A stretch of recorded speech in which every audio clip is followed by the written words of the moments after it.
Marcus Chen wiped the sweat from his brow as he adjusted the solar panel array on the remote mining station. 3 years into his 5-year contract on Kepler 442c, he had grown accustomed to the solitude. The planet's twin suns cast long shadows across the crystalline desert, creating a landscape that still took his breath away despite the countless sunrises he'd witnessed. The mining operation was simple enough. Extract rare earth minerals, process them through the automated refineries, and ship them back to Earth via the quarterly supply runs. It paid well, but the isolation was getting to him. His only companions were the maintenance drones and the AI system that ran the facility. Another beautiful day in paradise, Marcus muttered to himself as he climbed down from the solar array. The irony wasn't lost on him. Kepler 442c was actually quite beautiful, with its purple-tinged atmosphere and floating crystal formations that sang in the wind. But beauty couldn't cure loneliness. As he walked back toward the main facility, a sharp crack echoed across the desert. Marcus froze, scanning the horizon. The sound was wrong, too metallic to be natural. In the distance, he spotted a thin column of smoke rising from behind a cluster of towering crystal spires. His training kicked in. First rule of frontier mining: investigate all anomalies. They could indicate equipment failures, meteor strikes, or worse. Marcus grabbed his emergency pack and the all-terrain vehicle, racing toward the crash site. What he found defied explanation. A sleek, silver craft no larger than a small shuttle had carved a furrow through the crystalline sand. Its hull bore no markings he recognized, and the metal seemed to shimmer with an inner light. Steam hissed from several hull breaches, and strange symbols flickered along what appeared to be a control panel. Marcus approached cautiously, his hand instinctively moving to the emergency beacon on his belt.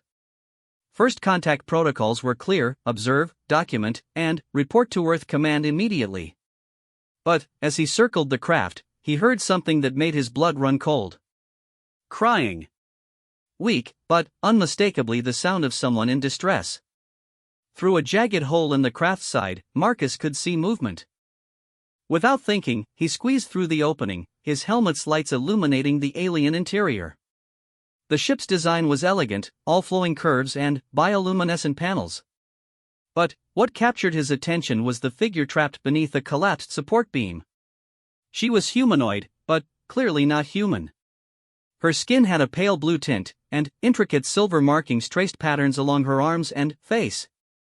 Her hair was white as starlight, and her eyes, when they met his, were the deepest violet he'd ever seen. She wore form-fitting clothing that seemed to be made from the same material as the ship's hull. The beam across her legs was clearly heavy, and a dark blue fluid that must have been blood seeped from several wounds. She spoke to him in a musical language he couldn't understand, but her tone was pleading. Fear and pain were universal, regardless of species. Marcus didn't hesitate. He positioned himself next to the beam and began to lift. The alien girl's eyes widened in surprise. She said something that sounded like a question, but Marcus was focused on the task at hand. The beam was incredibly heavy, made of some unknown metal that seemed to defy the planet's gravity. "Come on," he grunted, straining against the weight. "Work with me here." Understanding seemed to dawn on her. She began to pull herself free as Marcus held the beam aloft. His back screamed in protest, and his muscles burned, but he held on until she was clear. Only then did he let the beam crash back down. The girl tried to stand but immediately collapsed. Her leg was clearly broken, and she was losing blood fast.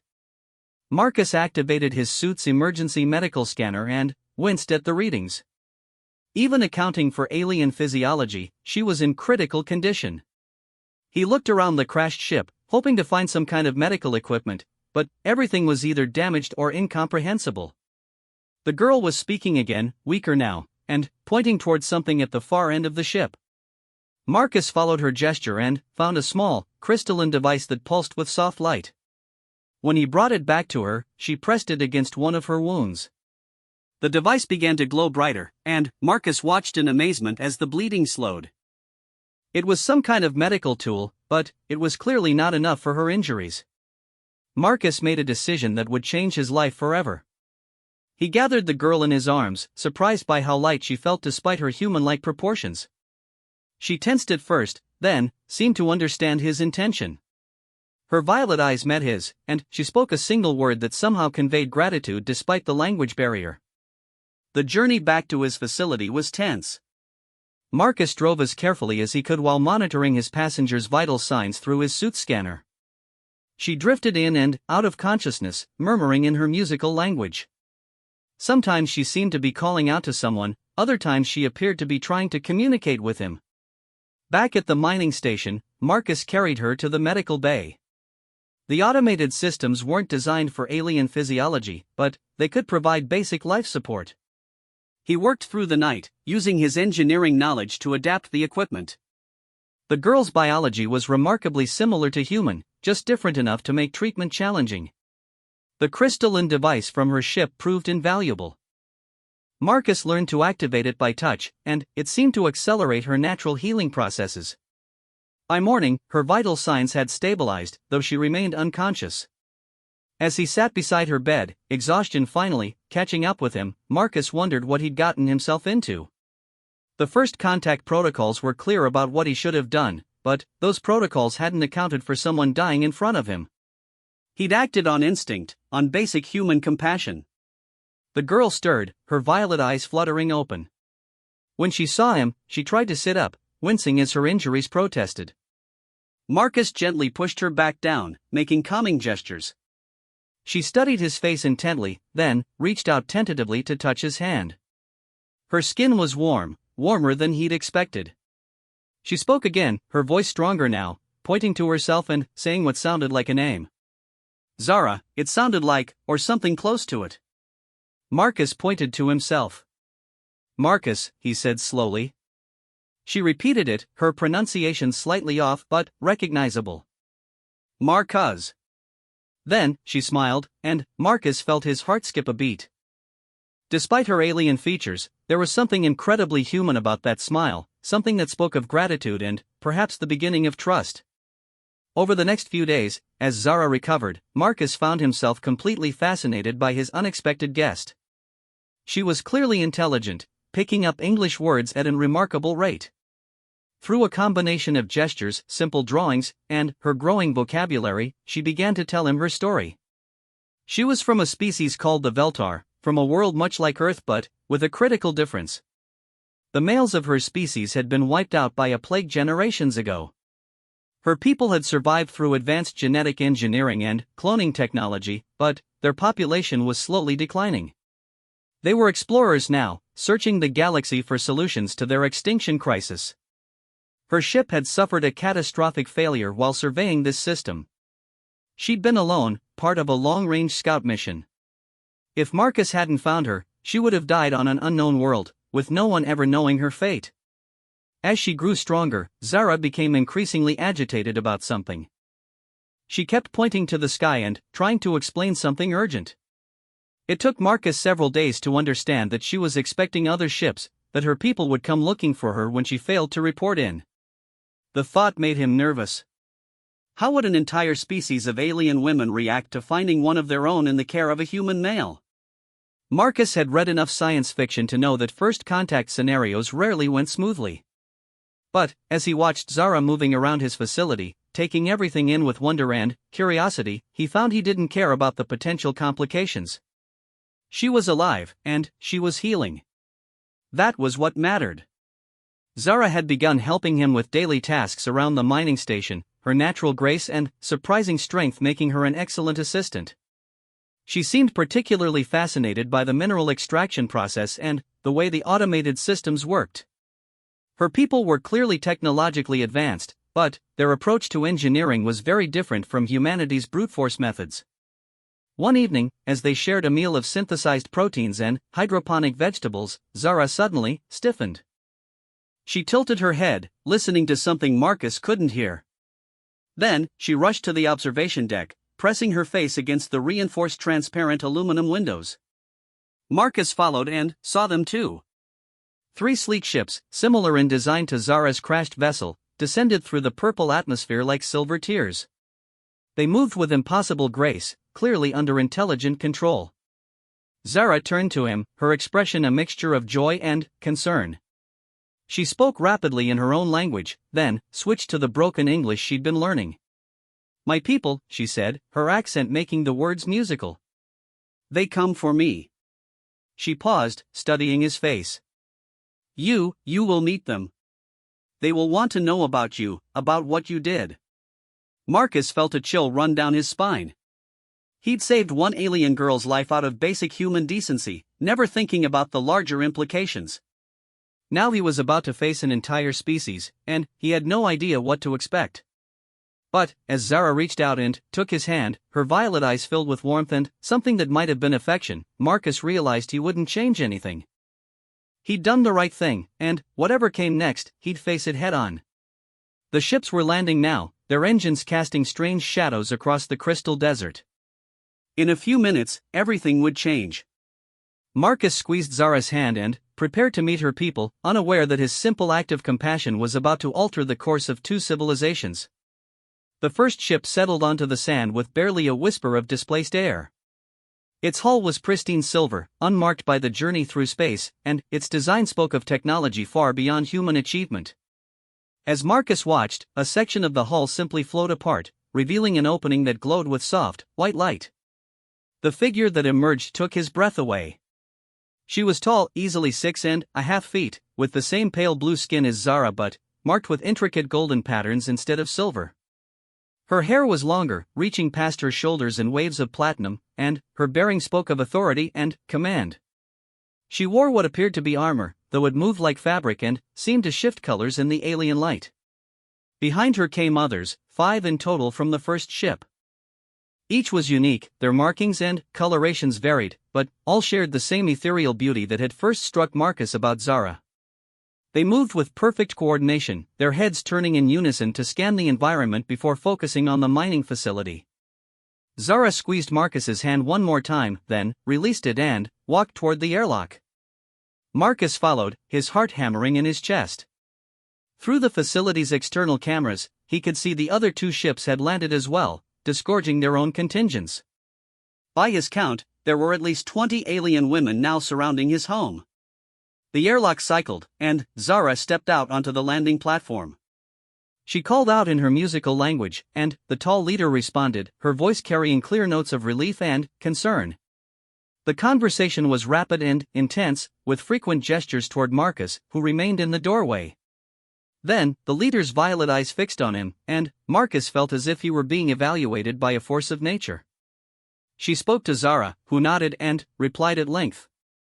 As she spoke, the expressions of the assembled aliens changed from curiosity to something Marcus couldn't quite identify. Surprise? Wonder? Zara turned and beckoned him forward. There was no backing out now. Marcus stepped onto the platform, feeling incredibly small and primitive compared to the beings surrounding him. The leader approached, and he was struck again by her imposing height and the obvious intelligence in her ancient-seeming eyes. She spoke, her voice melodious even though he couldn't understand the words. Then, to his amazement, she switched to accented but clear English. "I am Commander Lyrian of the Veltar Exploration Fleet," she said, inclining her head slightly. "You are the human called Marcus Chen." It wasn't a question. Yes, Marcus managed, finding his voice. I found her crashed in the desert. She was hurt. I couldn't just leave her." Lyrian studied him for a long moment, then said something to the others in her own language. Marcus caught Zara's name and what sounded like questions. Zara responded, her tone growing more animated as she spoke. She pointed to her healed injuries, then to Marcus, then to the medical bay where he'd cared for her.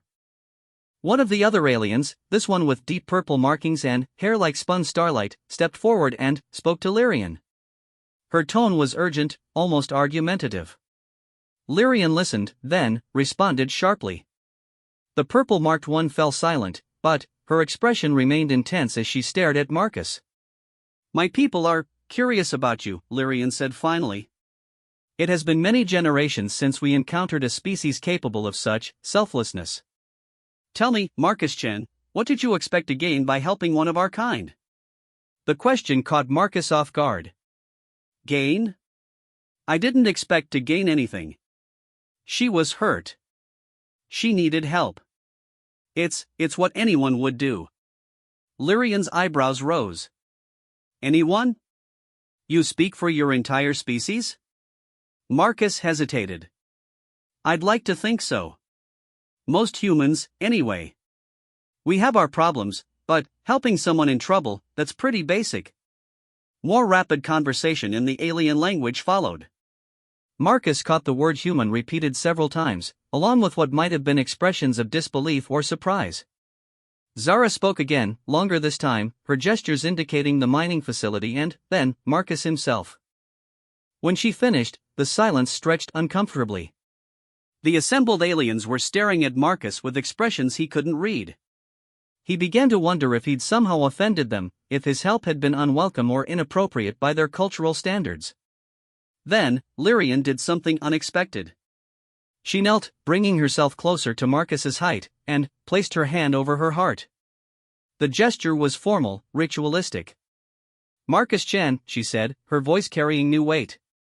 By the old laws of our people, you have claimed the life debt of Zarathul, scout of the Fourth Fleet. By your actions, her life is bound to yours until the debt is repaid. Marcus blinked, confused. I'm sorry, what? I don't understand. I didn't claim anything. I just helped her. Lyrian's expression softened slightly. Among our people, to save a life creates a sacred bond. The one whose life was saved becomes devoted to their savior until they can return the favor. It is one of our oldest traditions, dating back to before the plague that changed our world. But I don't want anyone devoted to me, Marcus protested. I just wanted to help. She doesn't owe me anything. The purple-marked alien spoke again, her tone sharp.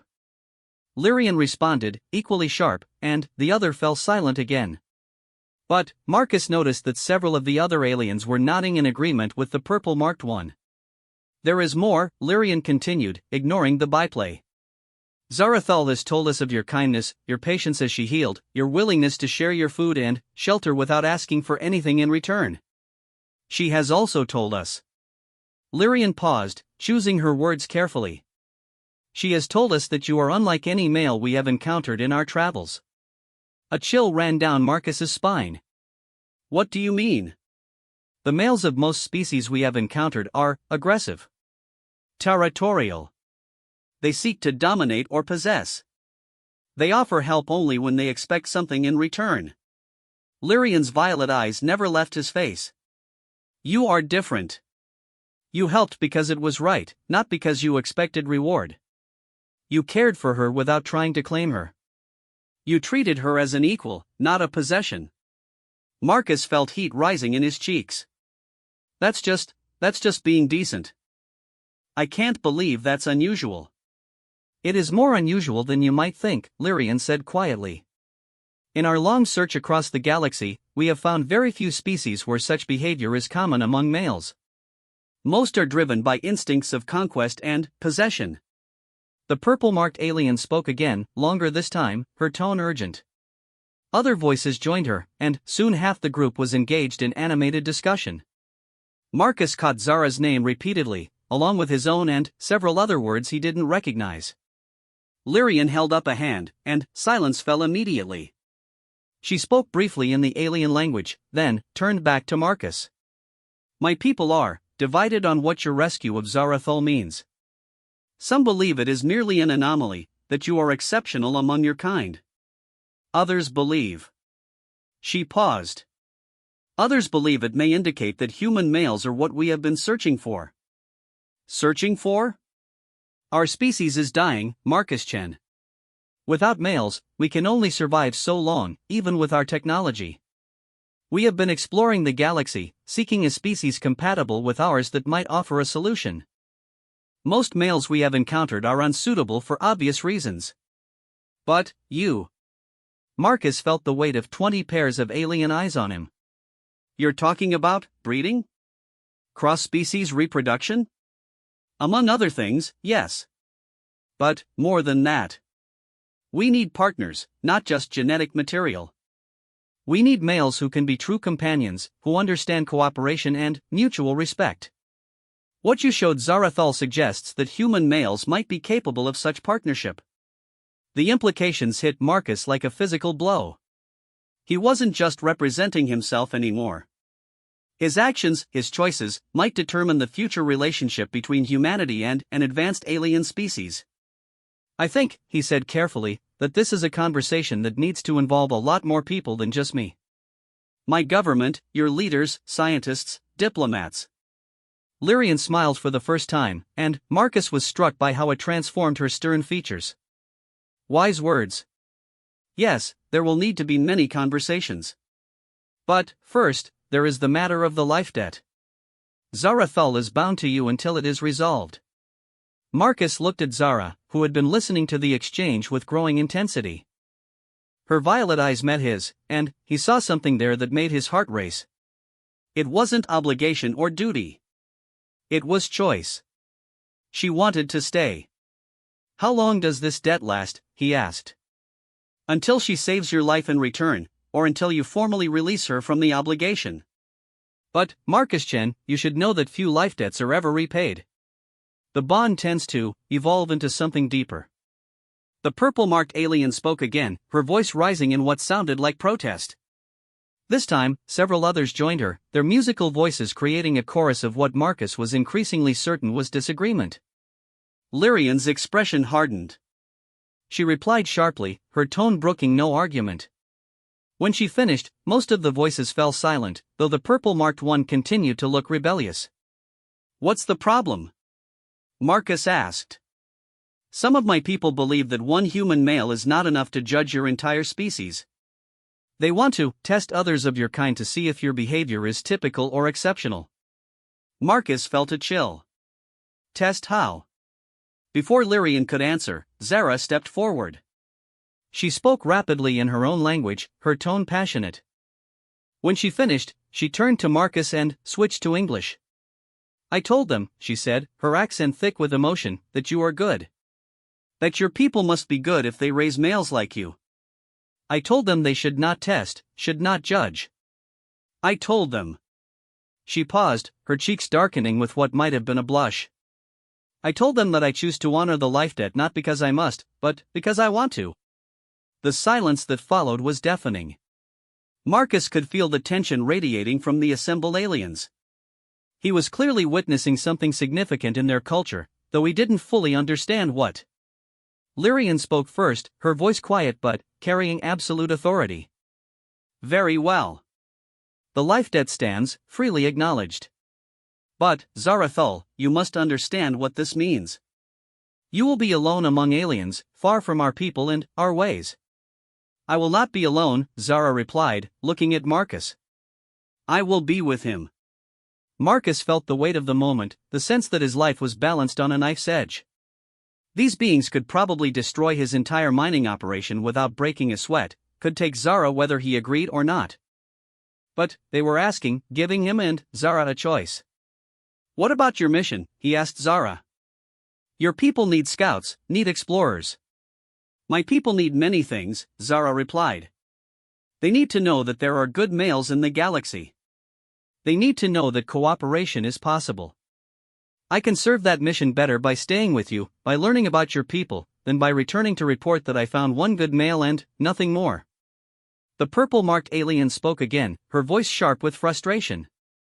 This time, Marcus caught a few words that sounded like protests. Lyrian listened, then replied with what sounded like a series of commands. Commander Cassera believes your kindness may be a trap, Lyrian explained to Marcus. She thinks you may be trying to capture one of our people to learn our secrets. Marcus almost laughed at the absurdity. What secrets could I learn? Your technology is so far beyond ours that I couldn't even understand it, let alone replicate it.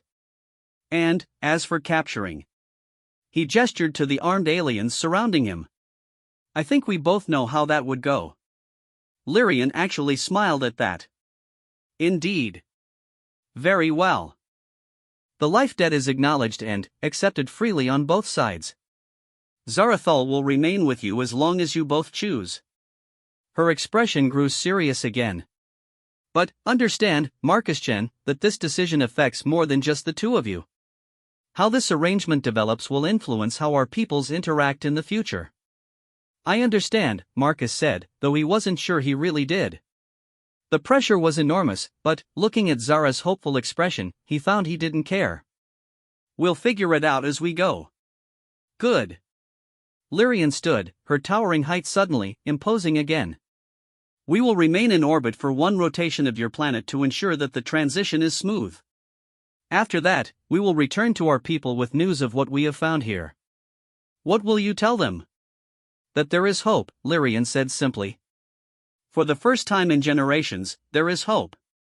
As the alien delegation prepared to return to their ships, Marcus felt the magnitude of what had just occurred settling over him.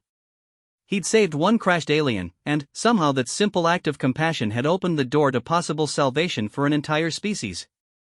But, as Zara slipped her warm hand into his, her violet eyes bright with anticipation for their uncertain future, Marcus realized that the cosmic implications were secondary to something much simpler and more immediate. He'd found someone who chose to be with him, someone whose presence filled the vast loneliness of the frontier. Whatever came next, they'd face it together. The last of the alien ships lifted into the purple sky, leaving only the two of them standing on the landing platform as the twin suns set over the crystal desert. Zara squeezed his hand and spoke a few words in her musical language. What does that mean? Marcus asked. Zara smiled, that radiant expression that had first captured his heart. It means new beginning, she said. It means we start now. As they walked back into the mining facility that was now their shared home, Marcus couldn't help but wonder what other surprises the universe had in store for them. 6 months had passed since Commander Lyrian and her fleet departed, leaving Marcus and Zara to navigate their new life together on the remote mining world. What had begun as an awkward arrangement between strangers had evolved into something neither of them had expected, a genuine partnership that transcended species barriers. Marcus had learned that Zara was brilliant, her mind capable of grasping complex engineering concepts that had taken him years to master. She'd improved the mining operations efficiency by 30% in her first month, introducing subtle modifications based on Veltar technology that worked in harmony with human engineering rather than replacing it. More than that, she'd brought life to the isolated station. Her musical laughter echoed through corridors that had known only the hum of machinery for 3 years. She'd started a hydroponic garden using seeds from her crashed ship, filling the air with fragrances that reminded Marcus of Earth's forests. She'd even learned to cook, combining human recipes with Veltar techniques to create meals that were both familiar and wonderfully exotic. But it was the quiet moments Marcus treasured most.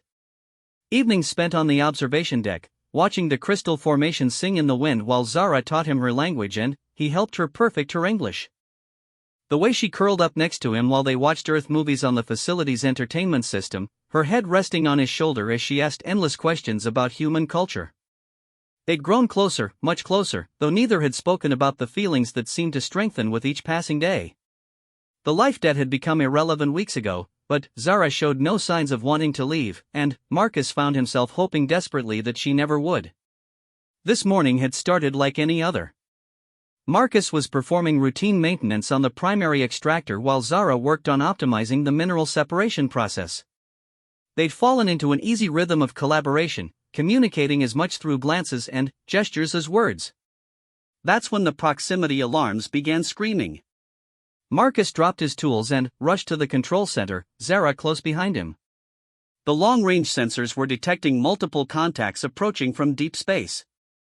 Big contacts. And there were a lot of them. Zara, Marcus said, his voice tight with concern, are you expecting any more of your people? Zara's face had gone pale, her violet eyes wide with something that might have been fear. She was studying the sensor readings with growing alarm. No, she whispered. This is not right. Too many ships.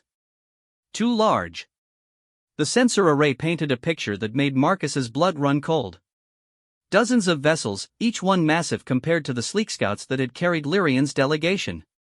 These ships were different in design, more angular, more aggressive-looking. They moved in precise formation, their approach vector clearly intended for their system. Could they be more of your people? Marcus asked, though something in Zara's expression told him the answer. No, Zara said, her voice barely audible. She was speaking rapidly in her own language, what sounded like prayers or curses. When she switched back to English, her words chilled him to the bone. Marcus, we need to hide. Now.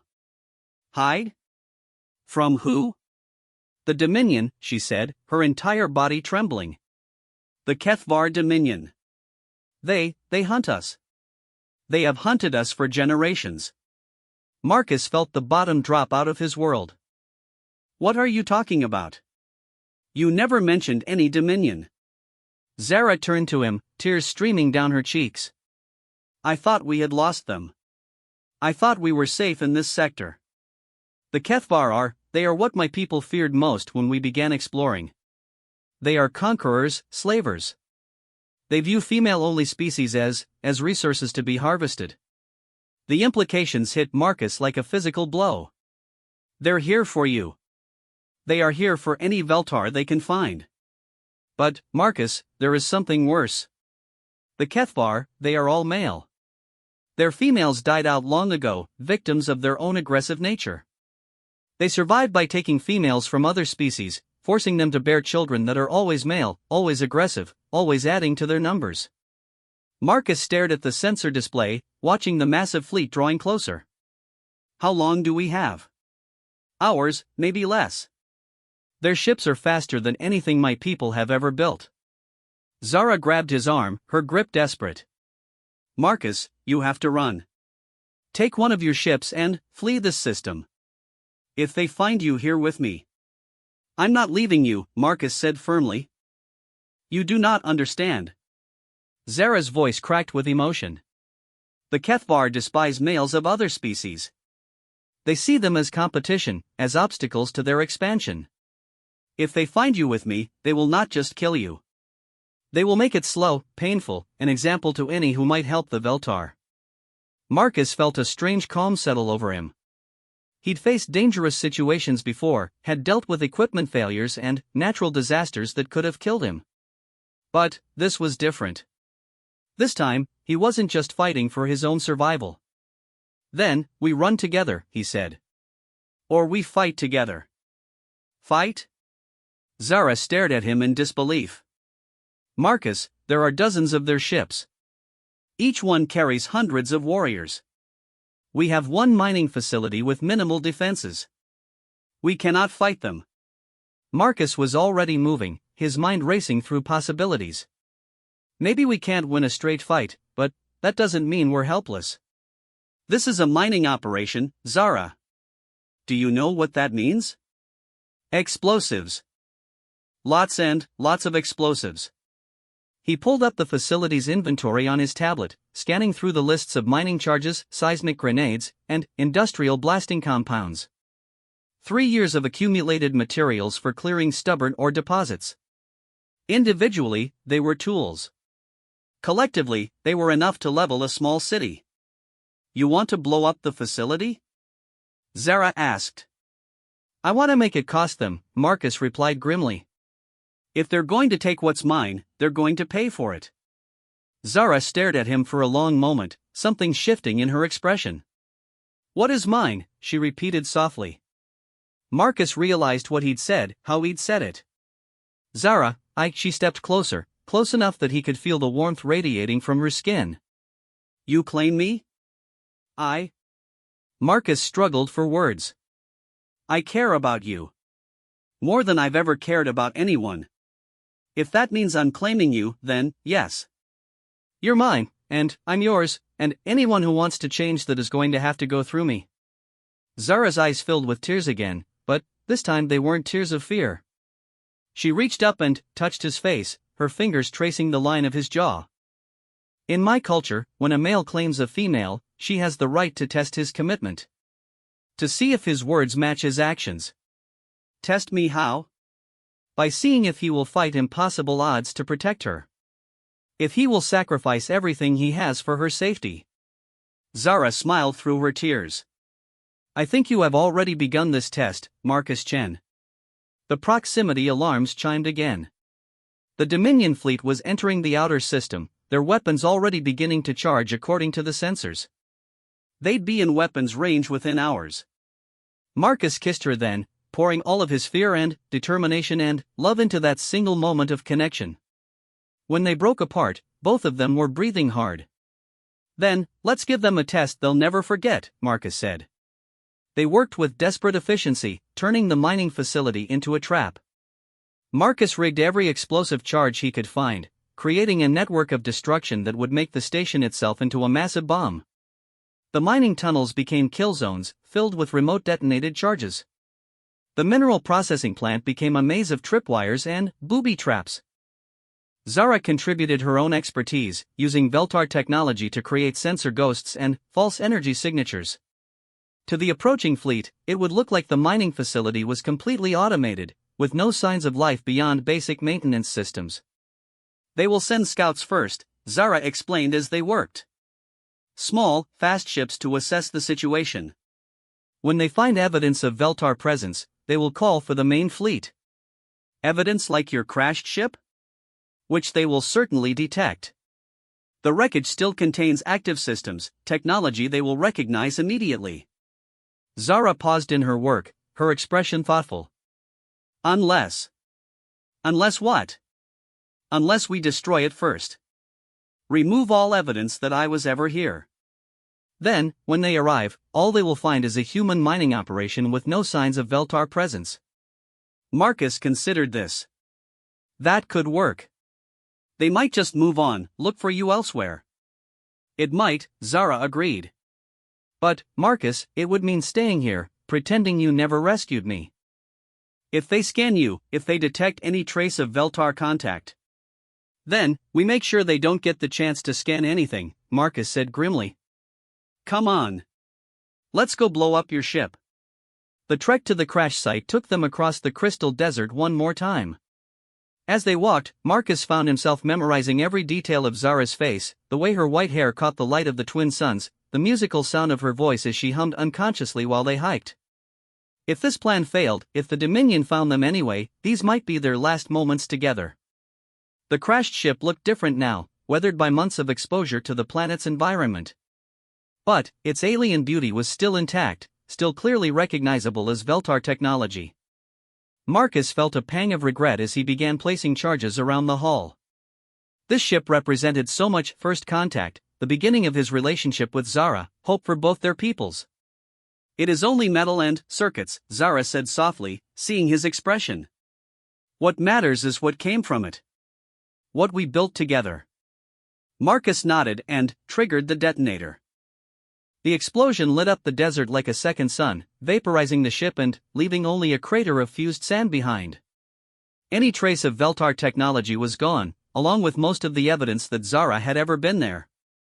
They spent the remaining hours making final preparations. Marcus sent a coded message to Earth, using mining company protocols to disguise what was really an urgent warning about alien contact and possible invasion. He doubted it would reach anyone in time to matter, but he had to try.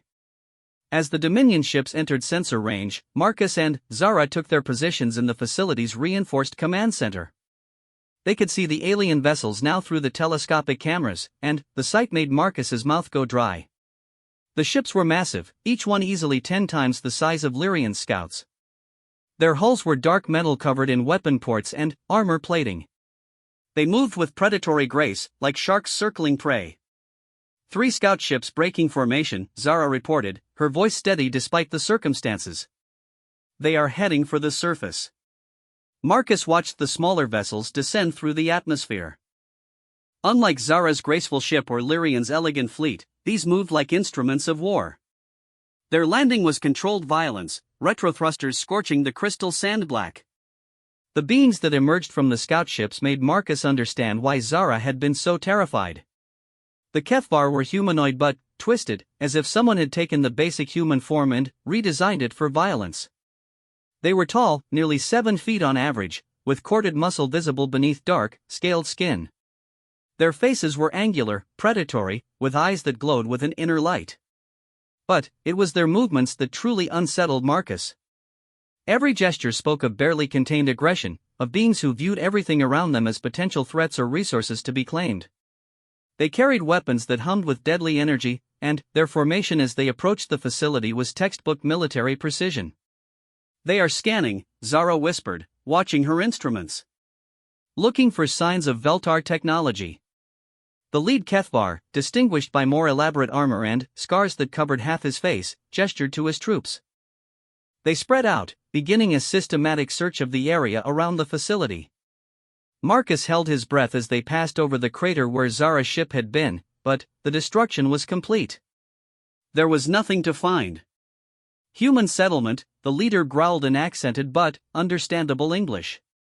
Marcus was surprised they knew his language, then remembered that they'd been hunting the Veltar for generations.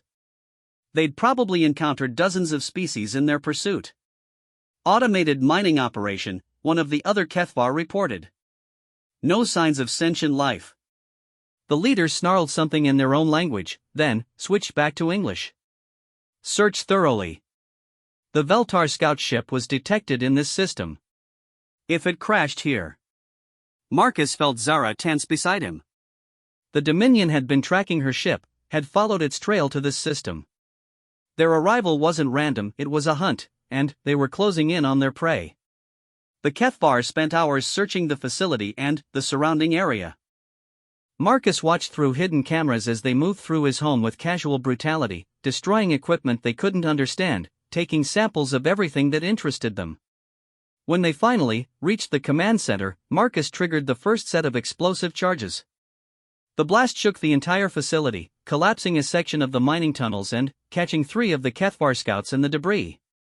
The survivors reacted with incredible speed, their leader immediately calling for reinforcements while his remaining troops took defensive positions. "Trap," the leader roared. "There is intelligent life here." More explosions followed as Marcus triggered the rest of his network.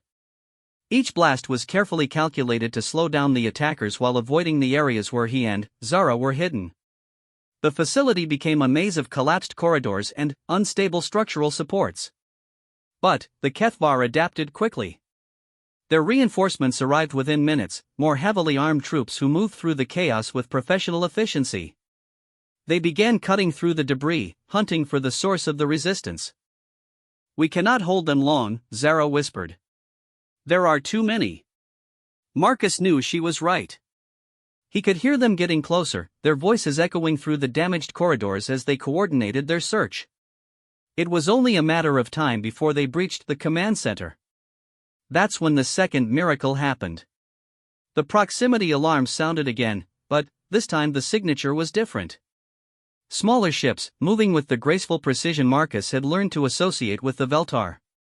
"Lots of them." "Zara," he breathed, staring at the display. "Look." The screen showed dozens of Veltar ships dropping out of hyperspace, surrounding the Dominion fleet in a complex three-dimensional formation. At their head was a vessel Marcus recognized, Commander Lyrian's flagship. "They came," Zara whispered, tears streaming down her face. "They came for me." The space battle that followed was unlike anything in human military doctrine. The Veltar ships moved like dancers, their weapons creating patterns of light that were as beautiful as they were deadly. The Kethvar vessels responded with brute force, their massive guns trying to overwhelm their smaller, more agile opponents. But the Veltar had advantages beyond speed and maneuverability. Their technology was more advanced, their tactics more sophisticated. Most importantly, they were fighting to protect one of their own, not just to conquer. The battle turned when Lyrian's ship performed an impossible maneuver, sliding through the Dominion formation and delivering a concentrated barrage that disabled the enemy flagship. The remaining Kethvar vessels found themselves surrounded, outgunned, and facing an enemy that showed no mercy to those who hunted their sisters. On the surface, the Kethvar ground forces received urgent recall orders as their fleet began to collapse. The leader, his scarred face twisted with rage, spoke into his communicator in harsh, clipped tones. "This world is cursed," Marcus heard him growl. "The Veltar protect it.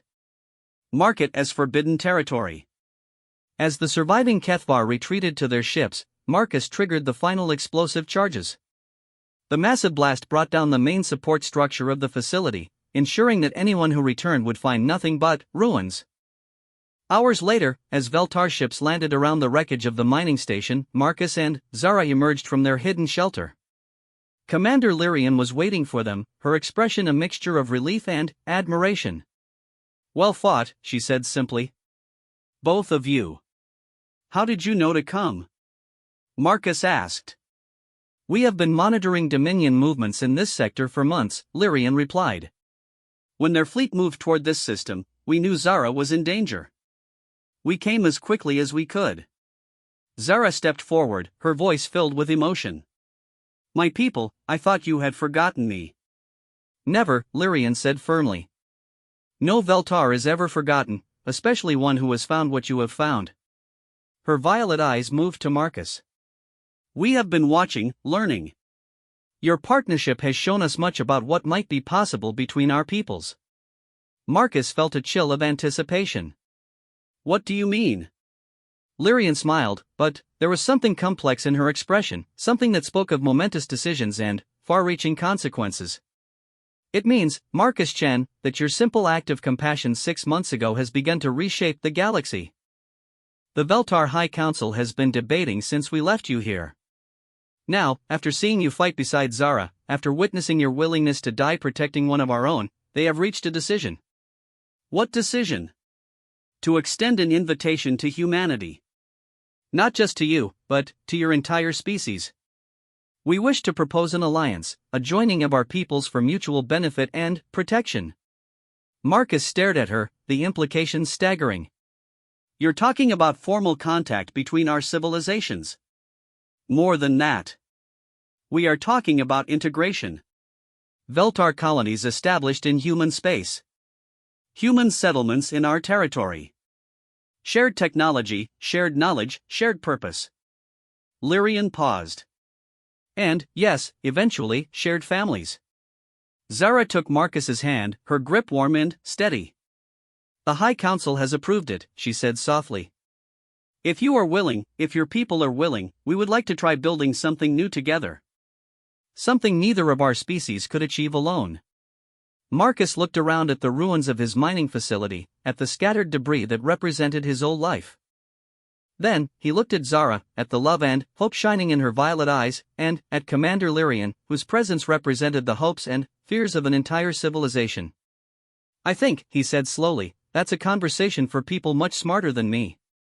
But, for what it's worth, you'll have at least one human voice speaking in favor. Lyrian's smile was radiant. That is all we could ask for. One voice, raised in hope rather than fear. One example of what is possible when different peoples choose cooperation over conflict. As Veltar ships began landing around them, disgorging teams of engineers and technicians who immediately began studying the wreckage and debris from the battle, Marcus realized that his quiet life as a frontier miner was truly over. But, as Zara squeezed his hand and leaned against his shoulder, as he watched two species that had never met before beginning to work together to understand what had happened here, Marcus found he didn't mind. Some things were worth changing your entire life for. The future stretched ahead of them, uncertain but full of possibility.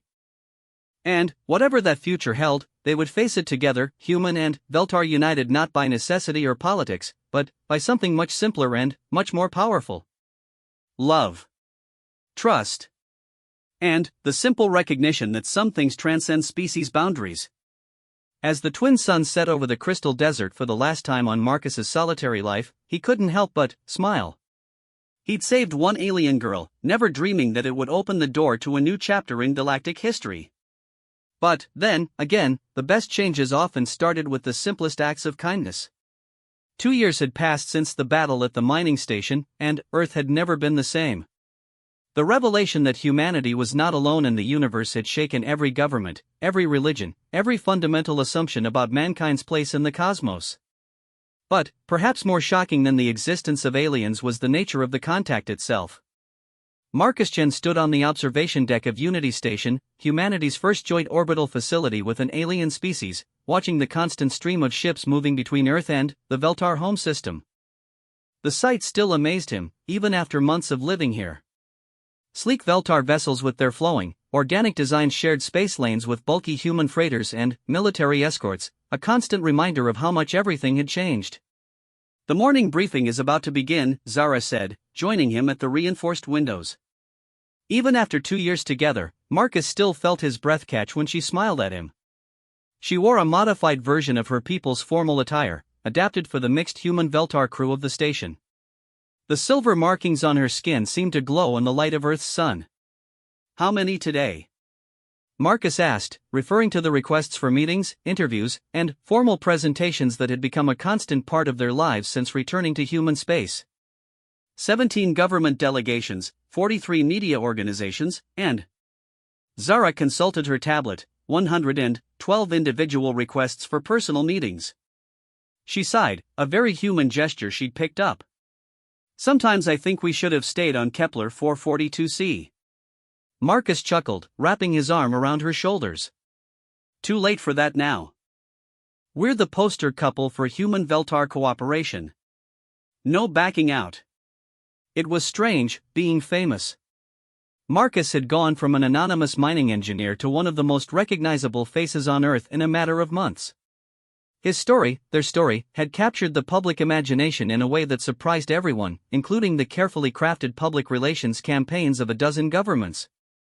The media had dubbed them the first couple, though they weren't married in any legal sense that either species recognized. The Veltar had bonding ceremonies that were more spiritual than legal, while human marriage customs seemed quaint and restrictive to beings who could live for several centuries. But they were bonded, in ways that transcended any legal definition. Marcus could feel Zara's emotions through a connection that had developed slowly over their time together, a psychic link that Veltar called heart-singing. He knew when she was anxious, when she was happy, when she was missing her people. And she could sense his moods just as easily. The Chinese delegation is particularly insistent about speaking with us today, Zara continued. They want to discuss the terraforming technology exchange. Marcus nodded. The negotiations between Earth and the Veltar Confederation had been complex beyond anything in human diplomatic history. How do you create trade agreements between species with completely different economic systems? How do you establish territorial boundaries when one species lives underwater and the other prefers mountain peaks? But they were making progress. The Veltar had shared environmental rehabilitation techniques that were already helping to reverse climate damage on Earth. In return, humans had contributed manufacturing processes and mineral extraction methods that the Veltar found fascinatingly efficient, if somewhat crude. What about the other matter? Marcus asked quietly. Any word from the High Council? Zara's expression grew serious. Yes. They have reached a decision about the integration program. Marcus felt his heart rate spike. The integration program was the most controversial and most important aspect of human-Veltar cooperation. With the Veltar facing extinction from their lack of males and humans dealing with resource depletion and environmental collapse, both species needed what the other could provide. But the idea of actual integration, of human males joining Veltar communities as partners and fathers, had generated fierce debate on both sides. Human religious groups called it an abomination, while Veltar traditionalists worried about contaminating their ancient culture with alien influences. And Marcus prompted when Zara didn't immediately continue. The High Council has approved limited trials. 50 human males will be selected to join Veltar colonies for a period of 5 years. At the end of that time, both sides will evaluate the success of the program and decide whether to expand it. Marcus felt a mixture of relief and apprehension. It was progress, but it was also the beginning of something unprecedented in galactic history. Two species attempting to merge, not through conquest or absorption, but through voluntary cooperation and love. Who will be selected? He asked. Zara smiled, but there was something sad in her expression. The volunteers have already been chosen. Single males, no family ties, willing to leave Earth permanently if necessary. They have been screened for psychological compatibility and cultural adaptability. Marcus understood her sadness.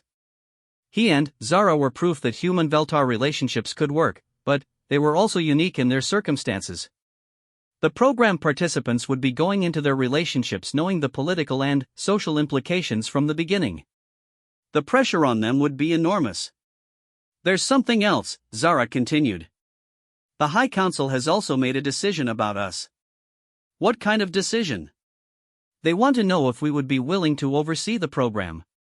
To serve as mentors and guides for the human participants and their Veltar partners. Zara took his hand, her warm skin a comfort against his suddenly cold palm. It would mean traveling to Veltar space, living among my people for extended periods. It would mean giving up any chance of a quiet, private life. Marcus considered this. Over the past 2 years, he and Zara had become symbols of cooperation between their species, but they'd also lost much of their privacy and autonomy. Every decision they made was scrutinized, every public appearance analyzed for political implications. But they'd also seen the positive effects of their relationship. Human attitudes toward aliens had shifted dramatically after seeing the love and partnership between Marcus and Zara. Similarly, Veltar skepticism about human males had eroded as they witnessed Marcus's dedication to Zara and his willingness to adapt to Veltar customs. "What do you think?" he asked. "I think," Zara said carefully, "that we have a responsibility to help others find what we have found. But I also think we deserve some happiness of our own." Before Marcus could respond, the communication system activated. "Marcus, Zara, please report to Conference Room Alpha. Priority 1. They exchanged glances. Priority 1 meant either very good news or very bad news. Given the current state of galactic politics, Marcus was betting on the latter. Conference Room Alpha was filled with familiar faces. Admiral Sarah Rodriguez, head of Earth's Xenological Affairs Division. Commander Lyrian, who had become the Veltar's primary liaison to humanity. Dr. James Park, the leading expert on Veltar biology. And several others from both species who had become key figures in the ongoing cooperation efforts. But it was the figure at the head of the table who made Marcus's blood run cold. Fleet Commander Cassera, the same purple-marked Veltar who had opposed their relationship from the beginning. "Thank you for coming so quickly," Admiral Rodriguez said. "We have a situation that requires immediate attention." "What kind of situation?" Marcus asked, settling into his chair beside Zara. Commander Lyrian activated the room's holographic display, showing a star map of the local galactic sector. Red markers indicated known Dominion positions, while blue represented the Allied human Veltar territory. 3 days ago, we received a distress signal from the research colony on Kepler 438b, Lyrian said. The colony was one of our joint projects, staffed by both human and Veltar scientists. Marcus felt Zara tense beside him. "Was?" "The colony has been destroyed," Fleet Commander Cassera said bluntly. "Completely eliminated. No survivors." The room fell silent. Joint colonies were considered neutral territory, protected by treaties with every known species in the sector. An attack on one was tantamount to a declaration of war against both humanity and the Veltar Confederation. Who was responsible? Dr. Park asked. The Dominion, Lyrian replied. But not acting alone. Intelligence suggests they have formed an alliance with at least 3 other species, all of them hostile to the concept of human-Veltar cooperation. Admiral Rodriguez leaned forward. "It gets worse. We've intercepted communications suggesting that this attack was just the beginning. The Alliance is planning a coordinated strike against multiple targets, designed to cripple our cooperation efforts and drive a wedge between our species." Marcus felt a chill run down his spine. "What kind of targets?" "Integration program participants. Joint research facilities. And..." Rodriguez paused, her expression grim. "High-value symbolic targets. Like Unity Station. Like the 2 of you." The implications hit Marcus like a physical blow. The Alliance wasn't just trying to stop human-Veltar cooperation through military action. They were planning to eliminate the symbols and individuals who represented that cooperation. "There's more," Fleet Commander Cassera said, her voice carrying an edge of accusation. "Our intelligence sources indicate that the Alliance has been monitoring human-Veltar interactions for months, studying our cooperation patterns and identifying weaknesses. They know about the integration program, about our shared technology initiatives, about our military coordination protocols. Someone has been feeding them information," Dr. Park said slowly. "Yes," Cassera replied, her violet eyes fixing on Marcus. "Someone with access to high-level strategic information. Someone who could move freely between human and Veltar facilities without arousing suspicion." Marcus felt the room's atmosphere shift. Suddenly, every eye was on him and Zara, and the weight of suspicion was almost tangible. You think one of us is a spy? Zara asked, her voice dangerously quiet. I think, Cassera said carefully, that the timing is suspicious. This alliance formed shortly after human-Veltar cooperation began. The attacks started after the integration program was announced. And the one thing all the compromised information has in common is that it was accessible to individuals involved in the public relations aspects of our cooperation. Admiral Rodriguez held up a hand before anyone could respond. Fleet Commander Cassera has raised concerns that need to be addressed. But she's not making direct accusations. We're here to discuss protective measures and intelligence gathering, not to conduct an investigation. But the damage was done. Marcus could feel the suspicion in the room like a living thing. After 2 years of building trust and cooperation, the Alliance's strategy was already working. They were turning human and Veltar representatives against each other. What do you propose? Commander Lyrian asked, her tone diplomatically neutral. Increased security for all high-profile individuals and facilities, Rodriguez replied. Restricted access to sensitive information. And immediate relocation of integration program participants to secure facilities until we can eliminate the threat. What about us? Marcus asked. Do you want us to go into hiding too?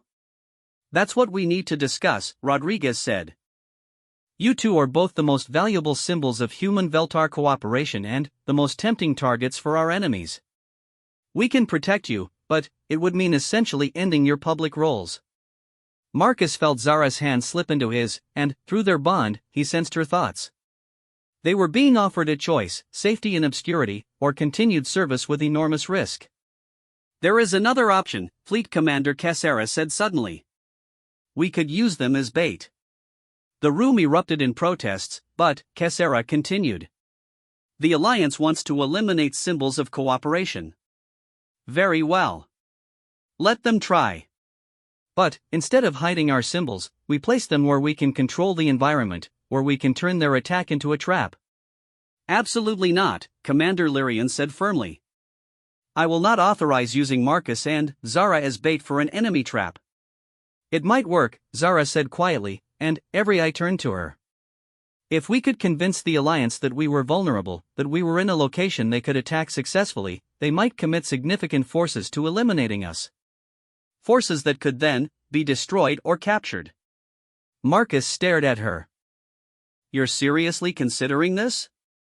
I'm considering what would be best for our peoples, Zara replied. If hiding means the Alliance continues to operate freely, continues to attack our colonies and kill our people, then hiding is selfish. But if we can draw them into a trap, the risk is enormous, Dr. Park protested.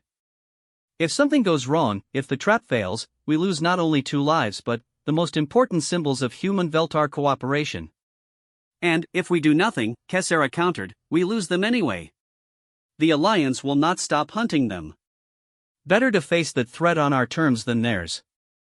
Admiral Rodriguez looked around the room, clearly torn. I need to consult with higher authorities before we make any decisions about operational security. In the meantime, Marcus, Zara, I'm placing you under protective custody.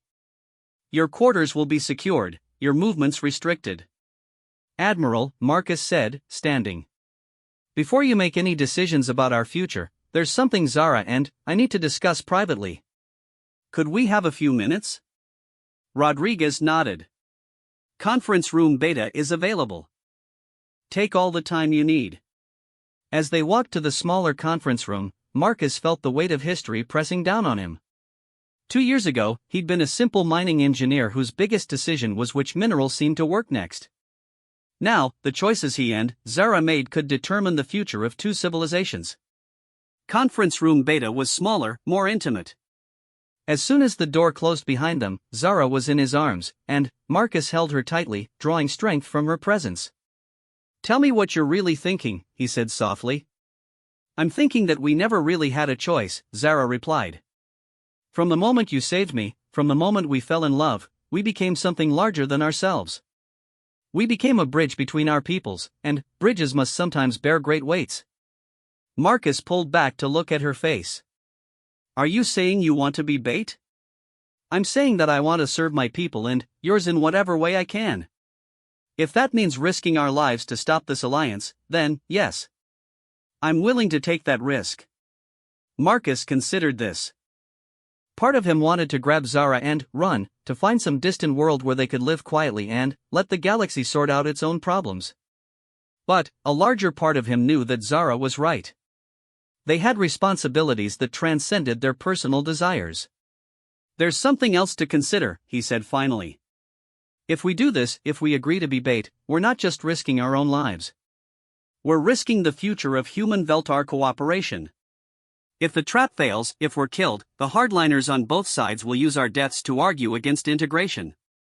And if we hide, if we let the Alliance destroy our colonies and kill our people, those same hardliners will argue that cooperation makes us weak, that we should return to isolation. Zara touched his face, her fingers tracing the line of his jaw. There is no safe choice, Marcus. There is only the choice to act with courage or with fear. Marcus closed his eyes, feeling the weight of decision. When he opened them again, his resolve had crystallized. Then, we act with courage, he said. But, we do it smart. We don't just agree to be bait. We help plan the trap. We make sure that when the Alliance comes for us, they walk into something they can't escape from. Zara smiled, and, through their bond, Marcus felt her fierce joy at his decision. Together? Together, he confirmed. When they returned to Conference Room Alpha, the discussions had grown heated. Fleet Commander Cassera was arguing with Commander Lyrian about the ethics of using civilians as operational assets, while Admiral Rodriguez was trying to mediate between them. "We've made our decision," Marcus announced, and the room fell silent. "We'll do it," Zara said. "We'll serve as bait for the Alliance. But, we have conditions." Admiral Rodriguez leaned forward. "What conditions?" "First, we help plan the operation," Marcus said. "We know how the Alliance thinks, how they've been tracking us. We should be involved in designing the trap." "Second, we choose the location," Zara added. "Somewhere that gives us the best chance of survival if something goes wrong, but that's also strategically valuable enough to draw a major Alliance assault." "Third, we want guarantees about the integration program," Marcus continued. "Whatever happens to us, the program continues. Our deaths, if they occur, don't become an excuse to abandon cooperation between our species." Fleet Commander Cassera studied them for a long moment. "You understand that you may not survive this operation?" "We understand that we may not survive anyway if we do nothing," Zara replied. "At least this way, our deaths would serve a purpose." Commander Lyrian looked pained. "There must be another way." "If there is, we haven't found it," Marcus said. "And, while we're debating options, more colonies are being attacked, more people are dying." Admiral Rodriguez nodded slowly. "Very well. I'll authorize preliminary planning for an operation using you two as bait. But, I want detailed contingencies for extraction, multiple backup plans, and approval from the highest levels of both governments."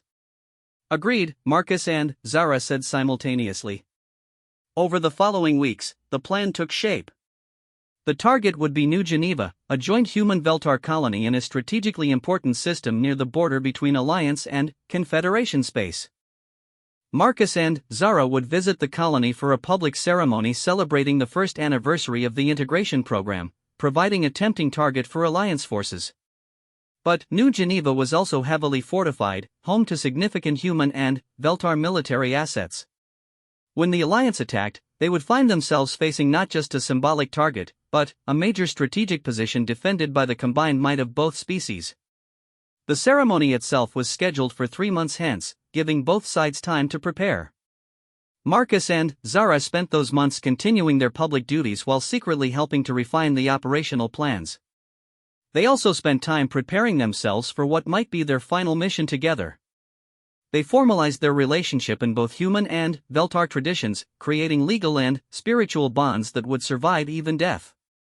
They recorded messages for their families, their peoples, their successors in the integration program. And they loved each other with the intensity of people who knew that every moment might be their last. The day of the ceremony arrived with terrible clarity. New Geneva was beautiful, a world of crystal cities and floating gardens that represented the best of both human and Veltar architectural traditions. The ceremony site was a grand amphitheater that could hold thousands of spectators, surrounded by defensive positions that could hold off a small army. Marcus stood beside Zara on the ceremonial platform, watching the crowd of humans and Veltar who had gathered to celebrate their people's cooperation. Children played together regardless of species, their laughter a reminder of what they were all fighting to protect. The Alliance attack came just as the ceremony reached its climax. Ships dropped out of hyperspace in perfect formation, dozens of vessels representing multiple species united in their hatred of human Veltar cooperation. They moved with predatory precision, clearly expecting to find a soft target ripe for destruction. Instead, they found a trap that had been months in the making. Hidden defensive platforms activated throughout the system, revealing a network of weapons that had been concealed for weeks. Human and Veltar warships that had been disguised as civilian vessels shed their camouflage and opened fire. The very asteroids in the system's belt revealed themselves to be mobile weapons platforms. But the Alliance had come in force. This wasn't a simple raid, it was an invasion intended to cripple human Veltar cooperation permanently. Their ships fought with desperate ferocity, knowing that failure meant the end of their anti-cooperation movement.